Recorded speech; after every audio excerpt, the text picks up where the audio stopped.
Panoorin natin to mga kabilyarista. Efren Bata Reyes, umpisa pa lang, tumirada na ng napakagandang tira at napanga ang tinaguriang legend ng Amerika na buong akala niya ay makakatira pa dahil 15 bola ang titirahin na Efren dito mga kabilyarista. Ayun, nagmintis ang kalaban. Isa ring Hall of Famer sa larangan ng bilyar itong si Dallas West ng Amerika at talagang pampato at inaasahan ng Amerika sa larangan ng larong ito. Pero Efren Bata Reyes mga kabilyarista,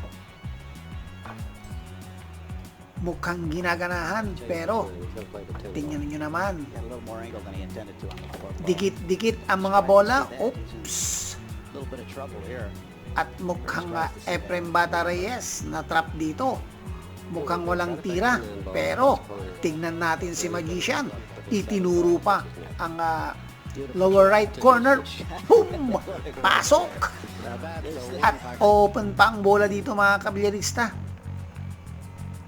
Straight pull to mga kabilyarista. Race to 150 ang laban nila dito. At track 1 ito. Efren Bata Reyes, napakaganda ng kanyang ginawa. Ayun, sabay break. Pero may problema pa rin. Pero tingnan natin, Efren Bata Reyes, sa pool pa rin. At medyo hindi pa rin madali para kay Efren to.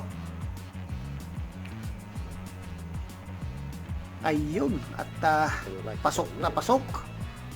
So kailangan pa rin mag-break ni Efren dito mga kabilyarista, sapagkat may mga dikit pang bola. Ayun, at pasok pa rin. 5 bola na lang, pero may problema pa rin. Tignan natin sa Efren Bata Reyes. Umuusok ang kanyang tira at talagang chance to break the ball. Ayun, 5 bola pa rin para kay Magician. At gumamit ng braid sa Efren. Sabay break. Grabe talaga ang tira ni Efren. Once a magician is always a magician. Once a genius is always a genius. Sa larangan ng bilyar, Efren Bata Reyes, talagang walang katapat ang diskarte at tirada. 2 bola na lang para kay Magician. At aabante na sa Efren Bata Reyes ng 10 points. Ibang